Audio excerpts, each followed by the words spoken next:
Somali Story for Everyday Life, Episode 3. Iimaan waa ganacsade. Wuxuu leeyahay ganacsi aad u weyn, kaasoo ah dukaan dhar, maqaayad iyo dukaan macmacaan ah. Iimaan wuxuu ganacsiga bilaabay 11 sano ka hor, markaasi uu ahaay nin aad u da'yar. Maanta wuxuu leeyahay ganacsiyadaas badan iyo shaqaalo aad u badan. Sanadkii hore 2021, shaqaalaha Iimaan waxay gaareen ilaa 814 qof oo dumar iyo ragba ah.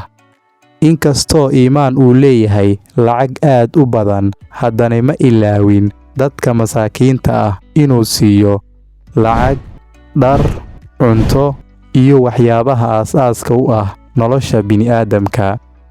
Iimaan dukaankiisa dharka waxaa lagu magacaabaa Xero Dhar Qurxoon. Xarunta ugu weyn waxay ku taallaa Suuqa Bakaaraha.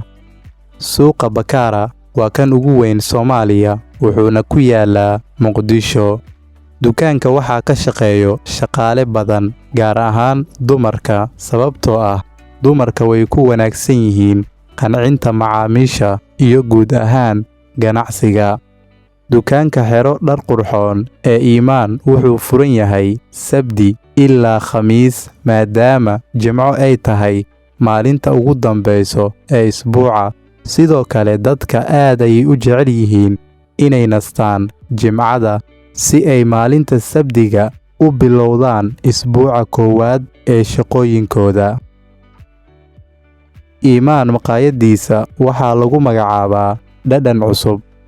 Faraca ugu weyn wuxuu ku yaalaa Suuqa Bakaaraha, maadaama suuqan uu yahay meelaha ugu badan ay dadka ku kulmaan waxna ka iibsadaan.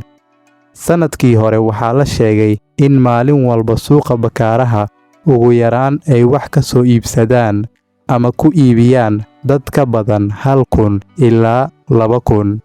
Sidaas darteed, suuqa dadka imaanaya waxay u baahan yihiin cunto wanaagsan ay cunaan. Maqaayadda Dhadhan Cusub waxay ka mid tahay mid aad loo jecel yahay cuntadeeda. Maqaayadda waxaa ka shaqeeyo shaqaale aad u badan, balse waxay u badan yihiin rag, maadaama dadka ay dhahaan cuntada macaan waxaa karin karo ragga. Waxaa laga yaabaa in dumarka iyagoo ka fikirsan reerka ama carruurteeda aysan cuntada macaan fiican yeelan. Intaas waa kaftan ay dadka Soomaalida ah sheegaan. Haddii ay run tahay, soo qor fikirkaaga qaybta commentiga. Waa muhiim inaan maqlo.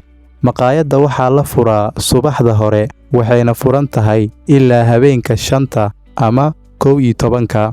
Shaqaalaha maqaayadda qaar waxay shaqeeyaan maalinta, qaar kalena habeenka. Iimaan dukaankiisa macmacaanka waxaa lagu magacaabaa I'm Sweeties. I'm wuxuu ka wadaa labada xaraf ee magaciisa ugu horeeyo. 24na waa maalinta taariikhda dhalashadiisa. Dukaankan macmacaanka waxaa lagu iibiyaa jalaatada, ninaca, shukulaatada iyo waxyaabaha kale macmacaanka ah. Dukaanka waxaa ka shaqeeyo dumar aad u badan, maadaama badanaa macmacaanka ay jecel yihiin gabdhaha inay iibsadaan. Subax walba waxaa la furaa 9 subaxnimo, waxayna furan tahay ilaa 10 habeennimo. Dadka ugu badan waxay yimaadaan 6 habeennimo ilaa 8 habeennimo. 9 habeennimo kadib dadka way yaraadaan, sababtoo ah dadka badanaa way seexdaan 10 habeennimo si ay salaada subax u kacaan 4 subaxnimo iyo bar. Dadka qaar waxay dhahaan dukaankan waa meesha ugu wanaagsan ee aan ka helno macmacaan aad u wanaagsan.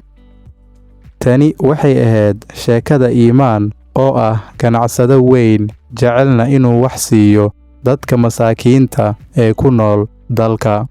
Waxaa maqli doontiin sheeko kale oo xiiso leh insha Allah. I hope you enjoyed this amazing Somali story. Again, Abzi loves your support. To support me, you just need to hit the like button and subscribe for more. If you have any questions about anything to start learning Somali, ask I'll do my best to answer it. Waxaan idin rajaynayaa khayr iyo caafimaad. Nabadgelyo for now and see you in the next lesson.